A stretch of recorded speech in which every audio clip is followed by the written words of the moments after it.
vocês precisam entender a diferença entre modo de falha e causa da falha. O modo de falha está associado à função e aos requisitos relacionados a uma determinada função. Pois bem, é a falha que pode fazer com que a função não seja realizada ou ser realizada com algum tipo de problema.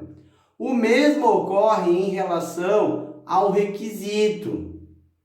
O modo de falha é um requisito não atendido ou atendido também aí com alguma deficiência. Então, sabendo disto, a causa não tem nenhuma relação com a função ou o requisito, mas sim com o modo de falha.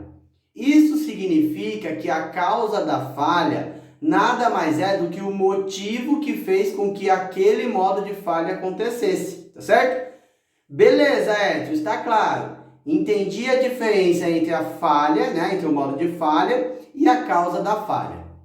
Mas qual é a relação de tudo isso que você falou com a tabela de ocorrência? Até agora eu não enxerguei essa relação, né? Então, a relação é o seguinte: a pontuação de ocorrência é o quanto de probabilidade da causa acontecer e não a probabilidade da falha acontecer. É isso mesmo. Quando pontuamos a ocorrência, nós estamos dizendo que a probabilidade da causa acontecer é alta ou baixa, e não se a probabilidade da falha acontecer é alta ou baixa. Veja só a simulação gráfica que vou colocar aí ao lado. Observe que quando identifico a ocorrência da falha, as minhas ações recomendadas futuras serão para eliminar ou reduzir a chance da causa acontecer, beleza? Agora, se eu não sei qual é a causa que mais ocorre, eu posso erroneamente atacar uma causa que é menos impactante na geração da falha. Isso é a mesma coisa que dizer que estamos desprendendo energia em questões que não trarão grandes resultados para a empresa. Vou ser mais claro ainda, olha. Imagina esse caso aí do gráfico, desse mesmo gráfico. Tem um modo de falha que é peça suja. E as causas são 25 peças pela causa X, 20 pela causa Y, 10 pela causa H e 5 pela causa D. Numa eventual escolha para reduzir o risco final do FEMEA, qual causa eu deveria atacar para reduzir a falha de peça suja? O gráfico é claro, Ele está indicando que seja atacada a causa X. Agora, se eu não sei a causa e faço a pontuação da ocorrência apenas pelo modo de falha, numa eventual necessidade de ação, pode ser que eu atue na causa H. E isso não fará com que a falha reduza significativamente. É por isso que você precisa entender bem essa diferença, tá? A sua pontuação de ocorrência está relacionada à causa, somado aí com o controle preventivo que essa causa tem. Acabei de falar que a pontuação da ocorrência está associada à causa e também ao controle preventivo que existe para aquela causa. E falando em controles preventivos, você também precisa entender os tipos de controles preventivos que o manual lá da FEMEA-IAG traz para o PFMEA. Veja só, o manual traz dois tipos. São eles: os controles preventivos comportamentais e os técnicos. Então, comportamentais e o técnico. Vamos falar aí de cada um deles, Eu vou ler aqui agora e vou explicando para vocês. Então, olha só, o que o manual traz aqui desses dois tipos de controle, comportamental e técnico. Então, eu vou estar lendo aqui e vou explicando para você aí, tá legal? Então, considere se os controles de prevenção são técnicos, Então, o que são esses técnicos? Depende aí de máquina. Então, imagina que você tem uma causa onde o controle preventivo daquela causa depende de máquina. Então, se o seu controle preventivo para uma determinada causa for um controle através de máquina, então é um controle técnico. Vida útil da ferramenta. Então, se o seu controle preventivo ali é algo que faz o controle de vida útil da ferramenta, também o manual traz como controle preventivo.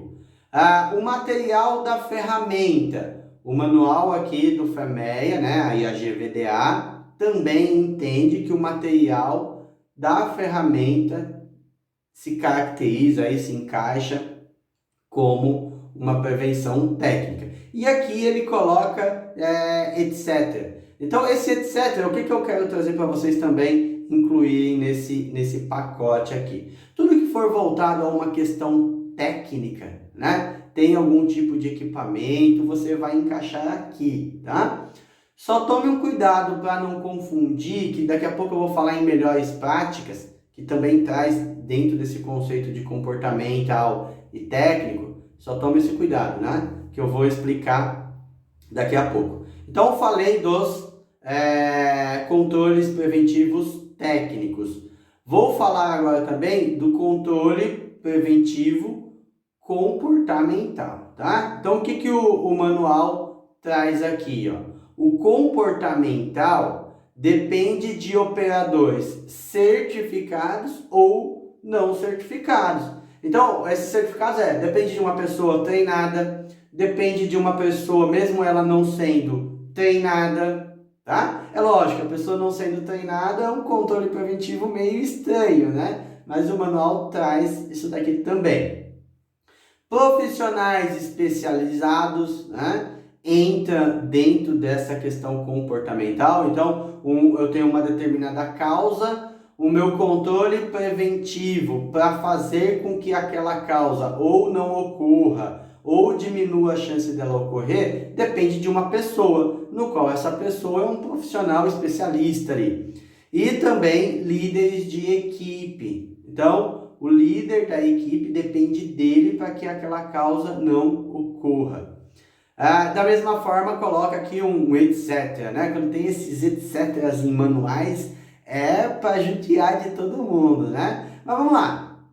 Levando em consideração que o comportamental ele sempre traz aqui uma relação associada a pessoas, então esse etc eu posso entender, e aí que é eu que estou assumindo, né? Sou eu que estou assumindo aqui, entender que esse etc ele sempre vai estar relacionado de alguma forma com pessoas, tá? Então o técnico tem ali algum equipamento associado, comportamental tem pessoas, e ele traz aqui também melhores práticas, tanto no âmbito técnico quanto no âmbito comportamental. Então o que traz aqui, ó? Eu posso ter um controle preventivo que usa as melhores práticas. Então, o manual traz aqui exemplos: dispositivos, projetos de ferramenta, procedimentos de calibração, verificação de prova de erro que está associado ali ao Pokayoke, os monitoramentos de processo, projeto do produto e também etc. Então, se você tem ali alguma boa prática, né, que aqui chama de melhores práticas, voltada a equipamento, vai se encaixar aqui também. Depois vocês vão ver na tabela de ocorrência como que aparecem essas melhores práticas aí também. Então, se você tem algo comportamental, mas é aquele comportamental que é uma boa prática, olhando aí para o mercado, é uma das melhores práticas voltada a comportamental, encaixa aqui também. Da mesma forma, voltado a equipamento, eu tenho um Pokayoke. Pokayoke são melhores práticas aí. Beleza? Então, precisa entender essa relação de controles preventivos comportamentais e técnicos para que você tenha ali uma pontuação de ocorrência mais alinhada, tá?